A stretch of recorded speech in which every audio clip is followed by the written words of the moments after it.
Welcome everybody back to the About That Wallet podcast show. On today's episode, I have Sam Dolcine from the Black Real Estate Dialogue. He has been doing this for quite a long time, and I have the most pleasure to bring him on the show because he's been just about everywhere, interviewed just about any person that's in real estate at this point. Definitely in the Black community, giving back all the game and gems to everyone. How you doing today, Sam? Man, I'm great. I'm glad to be alive, glad to be here, and I'm looking forward to chopping it up, man, and getting into it. So thank you so much for having me on. I've been looking forward to this interview. Yeah, really, this has been something that I've been wanting to talk about for quite some time, which is redlining. We kind of talk about it. I did notice that you talked about it for a little bit not too long ago, and I thought that would be an awesome topic to kind of expound on that a little bit because you only did like 15 minutes. So I was like, Yeah, man, we got to dive into a little bit deeper. you got the teaser. Right. Right. So just for the people who are not familiar with you, can you just kind of give a little bit of background and what got you started in real estate from the beginning?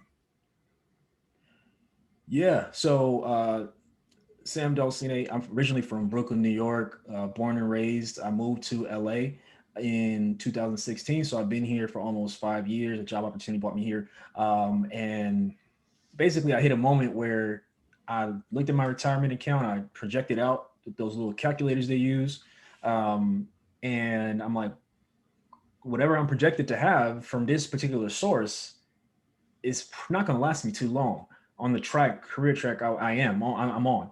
And so I'm like, you know what? I got to figure out another way to generate some income and make a long-term investment that'll benefit me down the road.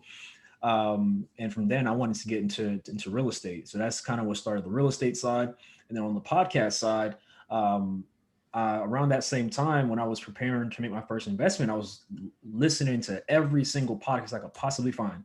And I remember going in the app, the Apple podcast app, and I'd heard real estate investors on various podcasts, but I'm like, Black real estate podcast. I literally I'm typing this into the search, and I couldn't find anything. And not that nothing like that exists. I'm sure it does, but I literally in that moment I couldn't find one fast enough. And so I talked to one of my friends, one of my close friends who ended up making the logo, and he does all our design. I said, hey, what if I started a podcast highlighting the stories of Black investors? There was no conversation. He didn't say anything. He simply said, do it. And so fast forward to October 2019, I didn't know what the heck I was doing, but I launched the podcast. And so we've been just rolling since then, 62 episodes in. And, thankfully it's continued to grow, and got a lot of fun things in store for this year. But yeah, that's how everything got started. Man, that is awesome because you always hear about like how simple most of the products and when people invent something, it's like, why wasn't it done before? And I actually commend you on the title because I was like, bread. I like bread. I like to eat bread, right? It made sense. So I was like, Yeah. because it's man, this is so awesome. So when you were searching, was there anybody that stuck out to you when you were going this research and just kind of say, you know what, I really like what they doing, but I think we could take another direction? As far as podcasts, Yeah, as far as podcasts. so there's a lot of amazing Black entrepreneurship podcasts, but I guess I would hear real estate investors sprinkled throughout. But I was looking for something that was specifically, I just want to hear from Black real estate investors, people that's the kind of show I was looking for. And so I'm like, I can't find it, so I'll provide it somehow. And so that's kind of the goal behind it, And I still listen to a lot of podcasts. I listen to a lot of other podcasts when I can. It's very different since I don't have a commute anymore, but I still try to tap in. Yeah. So can you give everybody just a little bit about that first deal that you've been through? Yeah, so it's funny, something just happened yesterday, but I currently live in California and I invest in Ohio. I invest in Dayton, Ohio. So I bought a single family property in 2019. And the way I financed it is I put my student loans in forbearance for a year. And what that means is I didn't have any payments for a year and I was paying pretty high, man. From that from like 22 to like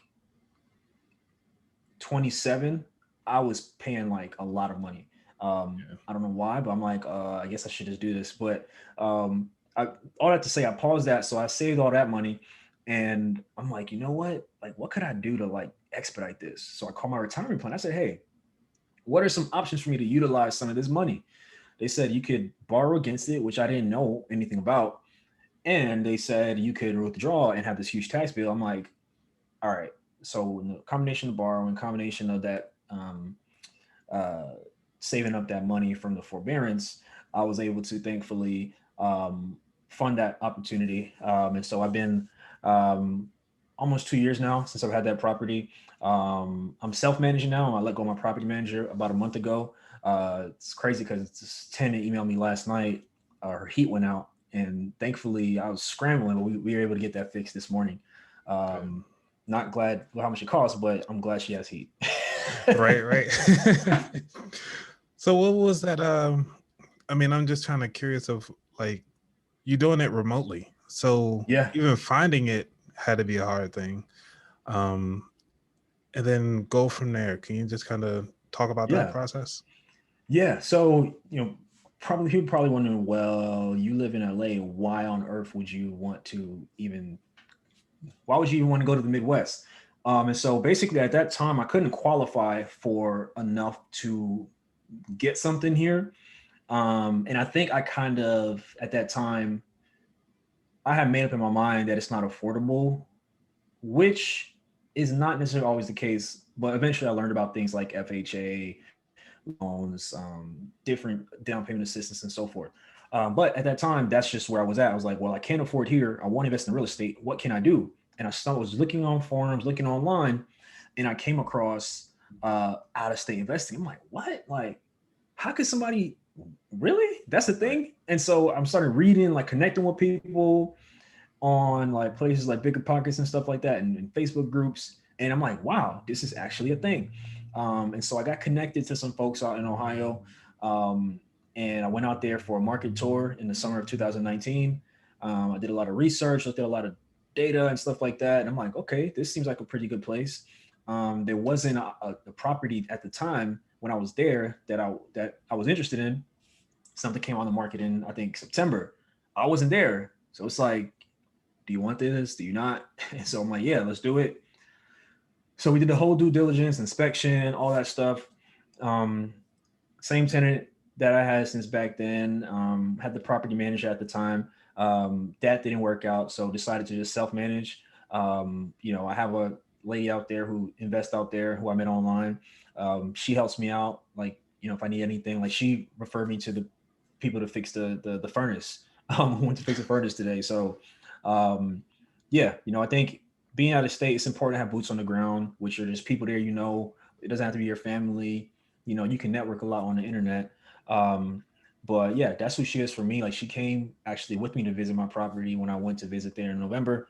We had dinner and everything. So the power of the internet is crazy. Definitely don't sleep on it. But yeah, that's kind of how that works. And then now, on apartments.com is where I have the tenant set up. So that's where she pays. That's where I send her the lease. And she has my email, she has my phone number in case something happens like it did last night. And thankfully, due to the power of networking, we were able to get it resolved in less than 24 hours. And now, her and her family don't have to be cold. That's an awesome thing, especially with this cold chill that we get this time around. So, I can't relate. Today was 80. see, yeah, we just peaked what 40 degrees. That's Yeah, not bad. it's okay. But so I want to dive into um this redlining thing, but before we do, one last question for the people who are afraid to invest long distance. What is one of the hurdles that you could say for somebody that's thinking about it that hasn't done it yet? I would say mentally, primarily just knowing that you need to get things done through other people. Um, Perfect example was yesterday. I didn't even expect to have a tenant issue yet. Prior to this, the property manager handled everything and just gave me the bill. Um, but then it's like, well, you got to coordinate. I probably called like 2 or 3 people. Like I called a handyman. Somebody reached out to me and provided. Then a woman who I know, she's like, I usually deal with these people. They couldn't go out last night. They went this morning. So, you know, it's it's a matter of delegating and getting things done through other people. And if you don't think you can, I mean, you might have to do that locally anyway, because you can't fix everything. Some things are out of your expertise. Some people feel more comfortable being able to like lay their eyes on it, which I understand.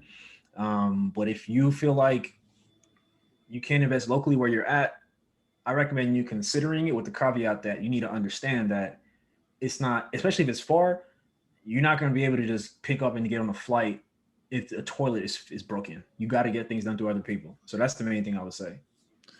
All right, thank you. So let's go on and get to the main topic here. Thanks for the history lesson on that one, because Yeah. I think a lot of people could actually benefit just from that small little segment and just changing the mindset and moving Yep. forward.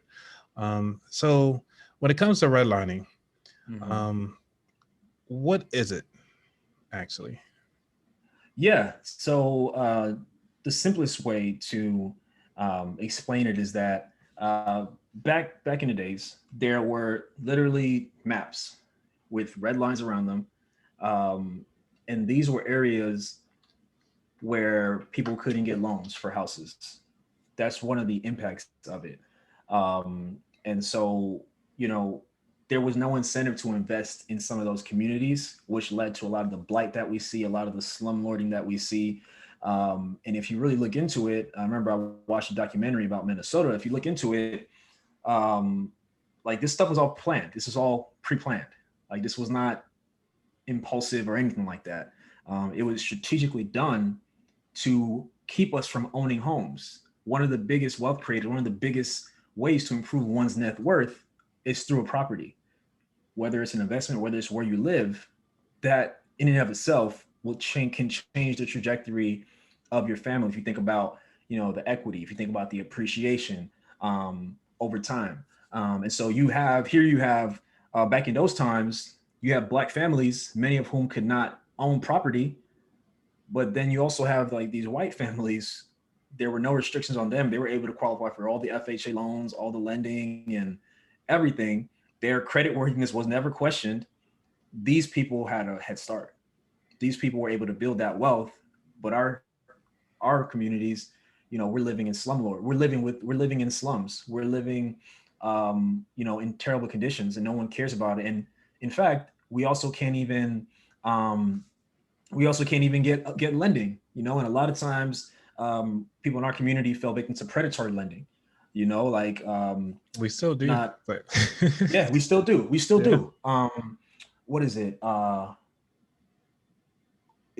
like lease to buy, or I don't know the proper term, but a lot of it's escaping me, but a lot of us fell into like the land contracts. It's Mm. something else that a lot of our people fell victim to. But yeah, essentially, redlining prevented people in our community from from owning property within their communities. There was not an incentive for outside people to come and invest there and come in to improve the community. So that's like the gist of it. Maybe not the technical definition of it. That's like the gist of it and the gist of some of the impacts of it. Yeah. Yeah, because I was looking it up. The only reason that I even came across redlining at all was from this book. I'm not sure if you read it yet. The Color I've of heard Law. about it. Yeah, Yeah. I've heard about it. This was like one of the first books that I started reading and kind of dove me into this whole financial thing, is because I felt like we've came so far, but yet we still so far behind. And dealing with the red lines that were set up, like it just leave us like we don't get houses left to us, most of us. And I was just listening to Bigger Pockets Business, and one guy was saying like, yeah, I had this house been in my family since 1960, and it's been my grandparents' house, and I'm like, that must have been nice. Yeah. We don't have that. Um, so, do you recall any of the restrictive language that was used for redlining? Have you came across anything? Yeah. So, what comes to mind when you bring that up is racially restrictive covenants, Mm, and essentially what that was is language written into the deeds of a home that restricted the sale to certain races. Sometimes it was Jews, sometimes it was Asians. It was always pretty much African Americans or people of African descent in those. In fact, when I purchased my property, believe it or not, one of the fears that I had when I received the deed, I wanted to know. Obviously, it's not enforceable anymore. But I wanted to know, like, was there ever a racially restrictive covenant in the deed of this property? I'm dead. I kid you not. Um, and so that was something else related that kept us from owning property too. And it was a long time before something like that was outlawed. So again, you can imagine, right? Let's say you have a black family or a black individual at that time who is in position to want to own a property in a certain area, but they can't because of that. So it's almost like, and it was by design.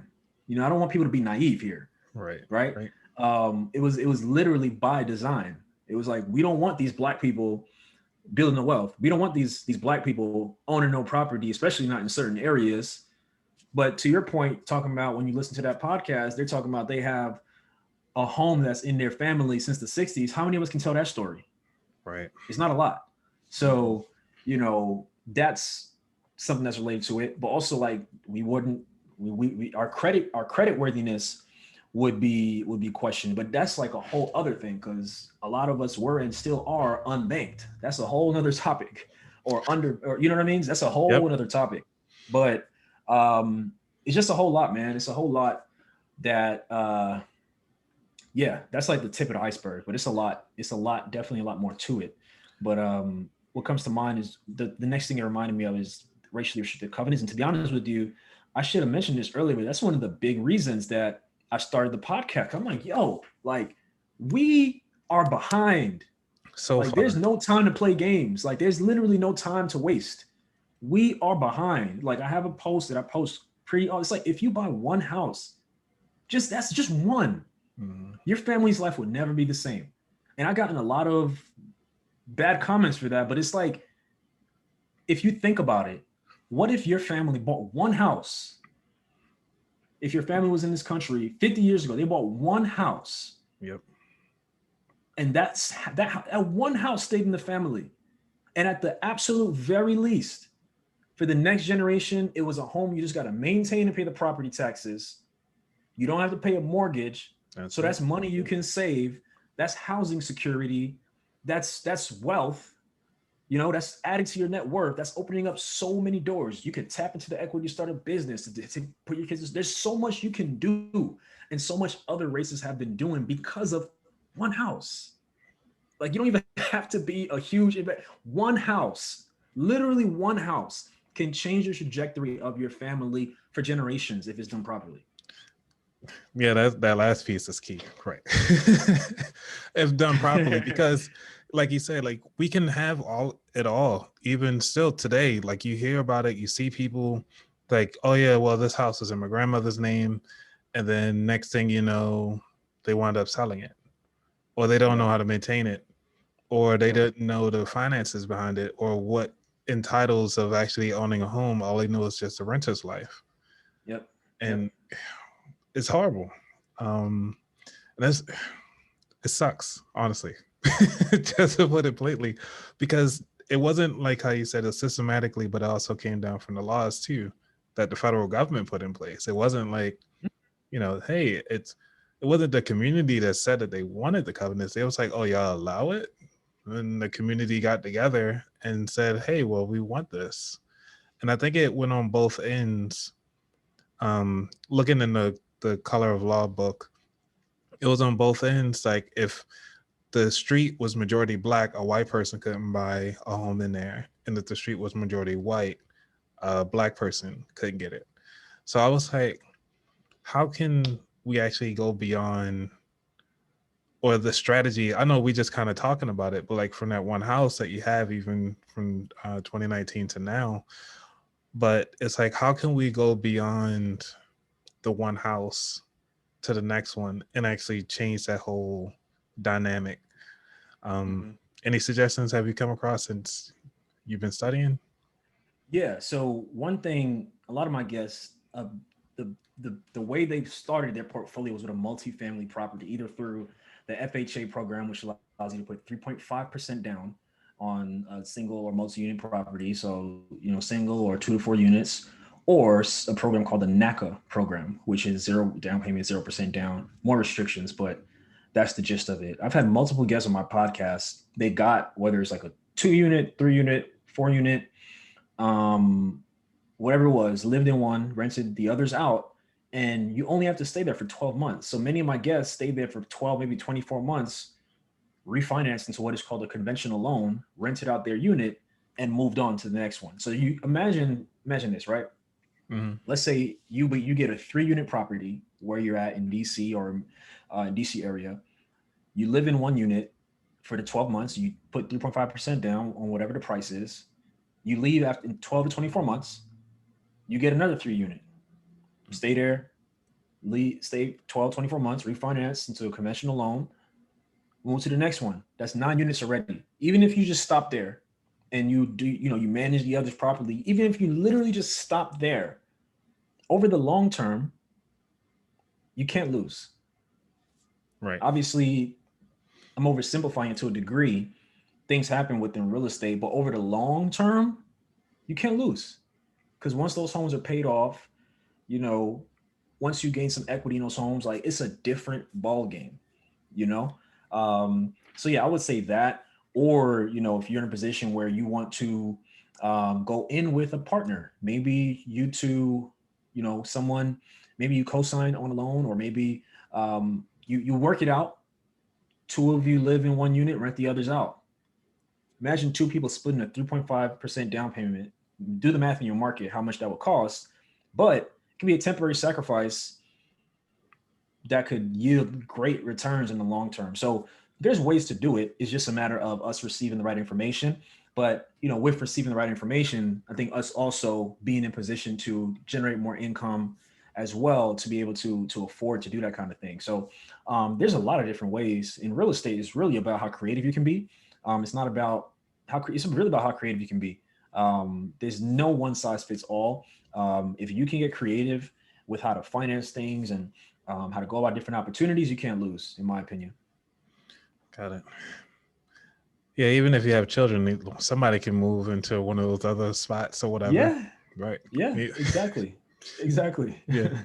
Because I always think about it like, I don't want to live with my mom anymore. Well, you can go downstairs. Like, A lot of people do it. A lot of people do it. I got a friend in Brooklyn. His dad has I think they live in like a 4 unit. He lives in the basement. His parents live upstairs, which is technically the same unit. His sister lives on one of the units on the side. Like, when you control it, there's a lot you can do with it. Obviously, tenant laws are different in every city, every state.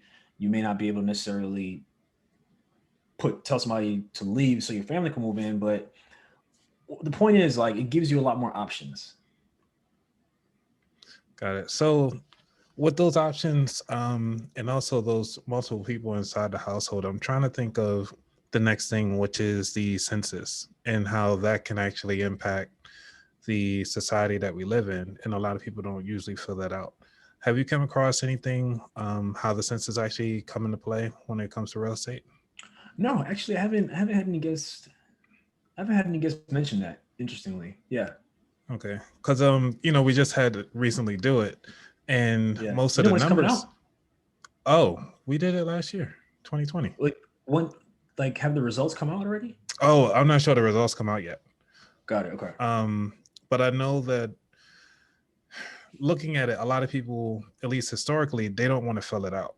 And when we talk about those red lines, even though they're not on the map anymore, but it's almost like we bite ourselves in the foot by not actually filling out the paperwork that kind of determines on how much money the city or your county gets if you're not filling it out, and it's based on those 10-year numbers.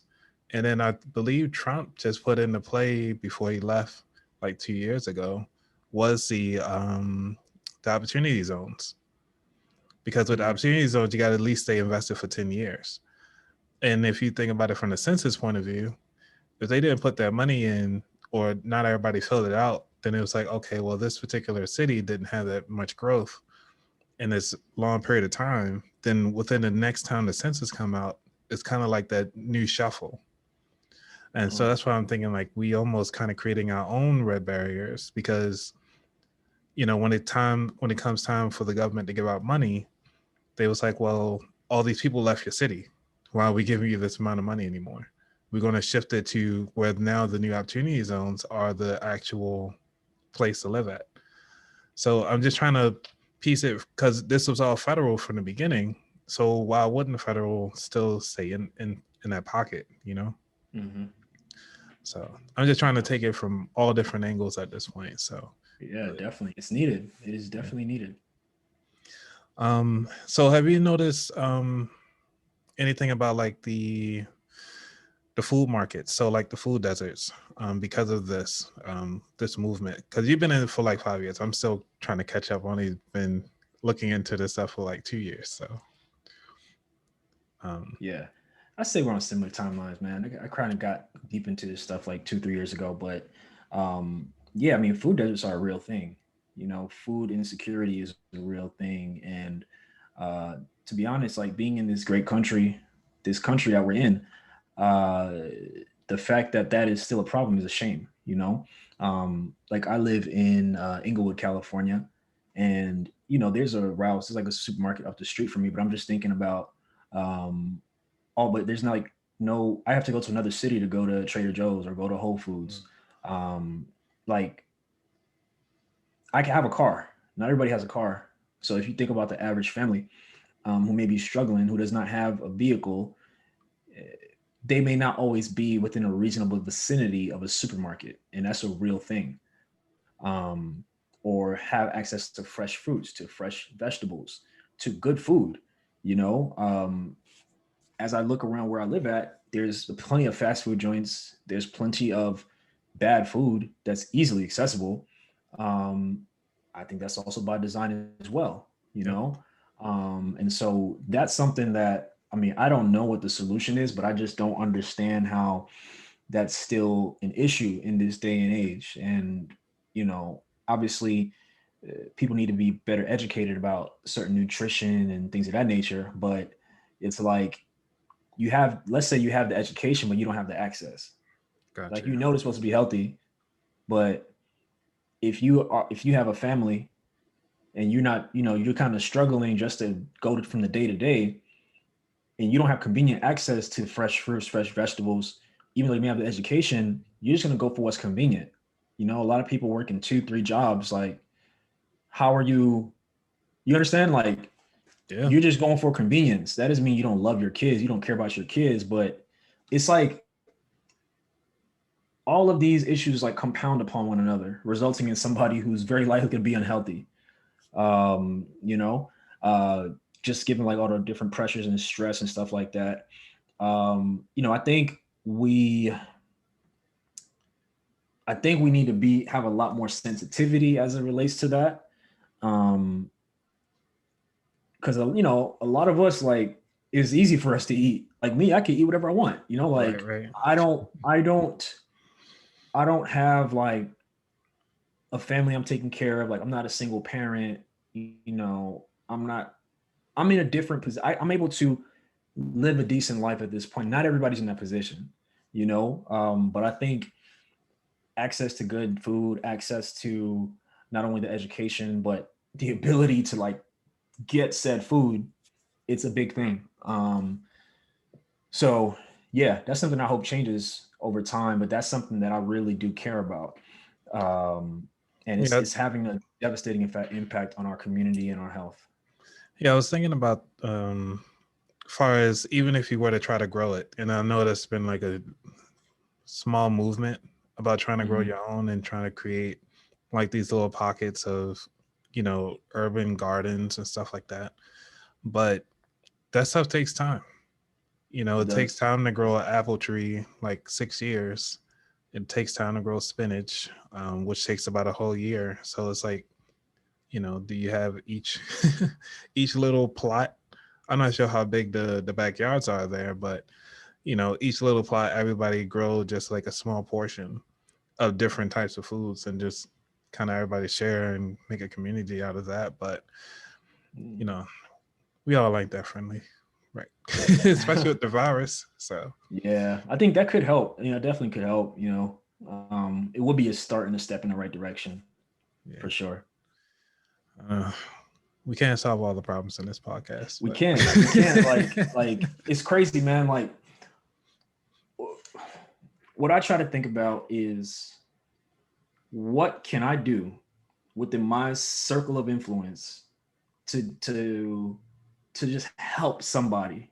Like what can I do to help my brother, help my sister, my friends? Like what can I do to just take a small step? And I feel like if it, and it shouldn't have to be like this, yeah, but I feel like if we just if we just made one small commitment, whether that's helping somebody who's in need of food, whether that's giving someone access to resources or information, um, it can go a long way. Like the podcast that we have, like it's one small step. Like it's a step, and it'll be here indefinitely after we're long gone. Information people can access and be inspired and encouraged by. Um, so it's easier said than done. It's very hard to not think of um, the whole problem and fixing the entire solution for everybody. Is very hard to get out of to it's very hard to not focus on that. We should talk about it, we should acknowledge it, but I think after kind of see what can we do, because I no one's going to do it for us if right. we don't help ourselves. As sad as it is, um shouldn't be like that, but you know that's my best solution right now, man. Yeah, I'm with you on that one because we only can control the controllables, but sometimes the controllables are controlled by somebody else. That's a Because fact. like the banks, they have one thing and they have their structure and the laws that they got to deal with. We need access to capital, but the people that we know don't have capital to access it. So, Yeah. then we reaching across the line somewhere, but we all, and it's almost like we a sellout, but ultimately, how it's a circle. You know what I'm saying? It's you It constantly is, yeah. talking in circles because nothing's going to get done. Oh It's man, interesting, man. It's very interesting. yeah, it's fun stuff. Right. I mean, I really think maybe you and I we could probably try to find like some politicians or aldermen or something like that. Cause I just came across an alderman like I think on your episode Mm. somebody talked about having an alderman and was able to get her Gabby taxes. Gabby Yes, Burks. Yep. yes. She's in St. Louis. Yep. And I was like, huh, what does an alderman actually do? So that's why I was diving through this whole path because I was doing all this research before I, brought you Yeah. on. And it's like, why didn't I never? Because most people don't talk about that in real estate. They always Right. talk about, well, I just bought the house, I bought this and that, but they don't talk about giving back to the community. And Gabby did a really good job talking about, giving back. And by giving back, the city was able to give to her as well on that side Absolutely. of things. Um, Absolutely. yeah, I know we kind of we ran this thing through. No, Um, it's all good, man. That's the nature. That's the nature. Sometimes it goes in that direction. It's not a bad thing. yeah, thanks for understanding. Um, so for the people that's listening, I know we always already talked about even just owning that one piece of property, doing this one small part. Going forward with this challenge of trying to change the conversation and make sure that we educate the people as much as we can. When it comes to redlining, where do you see or you think you can suggest uh, the best place to start for someone that's not really sure about this whole redlining thing? Yes, as far as just like learning about it. Yeah. Yes, I think books like The Color of Law that you have are good. Honestly, like in early on before I started the podcast, I just did a bunch of like Google research. I mean, YouTube research. Found some great documentaries. There's one about Minnesota, Minneapolis, I believe. I don't remember the name of the I don't remember the name of the show or the documentary, but you'll find it very quickly on YouTube. I would say YouTube, just like kind of educating yourself.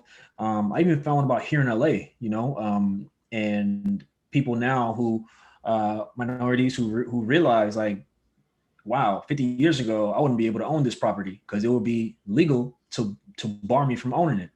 So I would say simply you searching on YouTube, you'll find a lot of great documentaries, articles as well if you Google.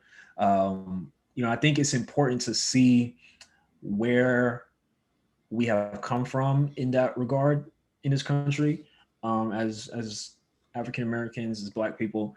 I think it's important to know, and I think it should serve as a motivation to take advantage of what you are able to take advantage of now. We have a greater opportunity to own property than we did back then. There's still a lot of struggles and a lot of racism and unfair things tied up into that, but it's more accessible than it was back then. But I think it's incredibly important for us to educate ourselves on our history, on the history of things such as redlining, such as racially restrictive covenants. And it should make us grateful. If you are blessed enough to be able to eventually buy a property, whether it's to live in or rent out, whatever the case, you don't be surprised if you find a racially restrictive language in your deed. But I think it should serve as a proud moment because that's no longer enforceable. Obviously, they do it in other ways, but I would just say educate yourself on it as much as possible. You're gonna feel a way about it, but just don't allow that to impede your progress on changing it or on you yourself owning some property, helping somebody else to do so. Got it. So what you were saying about the covenant and so forth, I was thinking about the appraiser. How important is the appraiser during the buying process or selling process? Man, did you hear about these Black families that had the issue? There's one I think in Northern California. Did you hear about that? If not, I can talk about it. Yeah, if you can talk about it right quick for the people who don't know about it. I Yeah, think I did see so it. basically there was a family who purchased a property in Northern California. They did a significant amount of renovations, and it appraised the price. It appraised well under what it was actually worth, and it was a white appraiser. What they did was they, advocated for themselves, and they had someone. I believe they had somebody white come in as the as acting like it was their house, and it got appraised for a totally different number. I think that happened in North Carolina case, in Northern California case. If not, there was another similar story to that. But the point is, they had someone white fill in for them. Everything changed. So it's very important when you're buying a property. You should have a good real estate agent who understands the comparable prices of similar homes in the area, and it should be in line. It should be in line with the comparable properties. But yeah, the price is very important. They're supposed to be an unbiased party. But yeah. Yeah, that's something that's very important. That's something that's very important. So yeah, that can change a lot of things because if the property is, let's say your property is appraised at maybe 200,000 less than it's actually worth based on comparables, and let's say, for example, that wasn't overturned or reappraised, that's $200,000 that you lose in value, and that's a generational, that could be a generational shift right there. That's crazy. So it's very important. I think I saw some stats that said this is not a new issue. This has been an issue in our communities or with Black homeowners for a long time. So thankfully, this family fought back. They knew that this was appraised well undervalued. But think about all the families who didn't have a voice, who didn't feel like they had a voice, who didn't know any better. Think about all that equity, all that wealth that is just another step behind because their house got praised for a low amount and they didn't know any better. So we just got to educate each other. We got to educate each other. We got to put the information out there and help each other and make sure that we're all making informed decisions because it's real. Yeah. Because wasn't it what D.L. Hughley even went public about his for the same thing? He had the same issue too Yeah. in present day. Yep. I think it was Wow. I want to say maybe 4 years ago, something like that. He went on TV and did a full interview about it. It's crazy. Did he Um, get it reappraised? he did get it reappraised, but what he had to do was take down all the African art and everything like that. So every time, I think it was like on the third iteration, they finally sold it. They finally got to the proper amount, but it's sad that he had to do Yeah, so it's many crazy. things. The bias is real. Yeah, Racism is real. yeah. So You just gotta, yeah. yeah. No, I was just saying this is a real conversation because a lot of people aren't Mhm. they have them in closed doors, but I think it needs to be out there a little bit more that this is actually happening. Could just happen right down the street. You don't even know. You know, crazy. I All agree. right. So what's good for you? What's good in your market for the next 5 years? Where you see yourself? Yeah. So, man, I see myself growing Black Real Estate Dialogue more and more. It's been a pretty good year so far. So I have a lot of big goals. So looking to grow more, looking to more partnerships. Hopefully, get some sponsorships and such for the show. But I just want to grow the impact, help more people. We have a real estate investing community. I'm looking forward to growing. Just want to have more guests, and hopefully, maybe we'll take the show on the road once things get back to normal. Um, so yeah, I see a lot of things for the podcast. For myself, I see myself, investing more, buying more doors, getting some doors here in LA, maybe some more out of the state, but just building more bit by bit, and serving more and more. So that's kind of where I see myself in 5 years. Hopefully, I'm still on this soapbox. Nice. All right. So, is there anything that the listeners could do to kind of support you at this point? Yeah, definitely. So definitely feel free to follow on Instagram at Black Real Estate Dialogue. Also, you can visit our website, blackrealestatedialogue.com. You'll find everything that you need, courses, merch, if you're interested in merch, if you want to join our real estate investing community, our text list, our Patreon, all that information is on blackrealestatedialogue.com. So if you want to support there, if you want to listen to the podcast, just type Black Real Estate Dialogue on pretty much any platform and YouTube. If you want to check out what we have going on, over 60 episodes of games. So, feel free to tap in, and hopefully it's information that you can find helpful. Definitely, definitely. And like I said, I skipped through about 8 episodes. I didn't skip through. I listened to the full episodes, so 8 of them, Appreciate just that. yesterday and some today, just to kind of get full understanding of your mindset and where you are, where you're headed with this. And I really do like the dialogue that you're having going on. Great platform, by the way. Thank you. Thank you for having it. So and creating it. Thank you. All Thank you. right. So you ready for these 4 questions? Let's do it. All righty. So, what does wealth mean to you? Time and location freedom, you know, which I think happens when you reach financial freedom. But for me, just, being able to do what I want with my time, being able to travel where I want, live where I want for as long as I want, that's wealth to me. Being able to spend time with my family, my future family, my wife, my future wife, like just being able to have that freedom to spend the time as I wish, that's wealth to me. Health as well, being healthy, that's all wealth to me. And I think a lot of that is a byproduct of achieving financial freedom. What is your favorite financial or non-financial book? Financial book is Think and Grow Rich, a Black Choice. I believe it's by Dennis Kimbrough. Yep, it is. Um, yeah, so that one's pretty good. I listen to the audio book every now and then just to kind of get re-inspired if I need some inspiration. So that's a good one. Favorite non-financial book?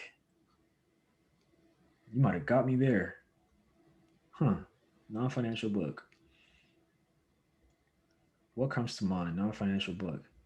Damn, we might have to come back to that one. Okay. No worries. All right. So, what did you learn from your worst job? Oh man, what did I learn from my worst job? Humility. One of my first jobs out of college was as a bank teller at Citibank. As a bank teller, you don't need. I could have had that job out of high school, but I just couldn't get a job after I finished undergrad. And so it was very humbling because that it's like I felt like I didn't have I shouldn't have been there. I felt like, I got a degree, I had all this pride. I'm supposed to be making $50,000 minimum, and here I am making like $14 an hour. At the time, I thought I was making money, but eventually the honeymoon phase wore off, and I'm like, dang, like I'm sitting here with all these rude people who talking to me how they want because they got some money in the bank. Some people had a lot of money, but it's like I'm just being talked at all day. Like I went to college for this, like, and then I ended up getting fired from that job. So it's the only job I've ever been fired from. So it's like that was definitely my worst job. But what I learned was humility, and I learned that like, you know, things won't always be that way. Thank God I was able to receive better job opportunities in the future. But I'll never forget that. Um, I'll never forget that job because it taught me humility. It taught me patience, and it just, in spite of like how much I hated it, I felt that the future had to be better. So thankfully things did get better, and getting fired from that job was the best thing that ever happened to me, and put me in a mindset of job security doesn't exist, which has been very influential for me and how I kind of handle jobs now that I'm older, and how I operate in business and my thoughts around that. So, yeah, I learned a whole lot from that experience. Sounds like a really worst job, dude. Huh? Sound Huh? like the worst job. Yeah. That's what comes to mind, man. So, what did you actually go to school for? This isn't part of the full questions, but Yeah. I'm just curious. Yeah, no, that's a great question. So I went to school for business administration. My concentration was in management. I was actually an accounting major at first. I hated that. I hated that with all my heart. Like, I'm like, yo, there's no way I'm about to sit here in Excel or in some system looking at numbers all day. Like, I want to help people. I want to interact with people.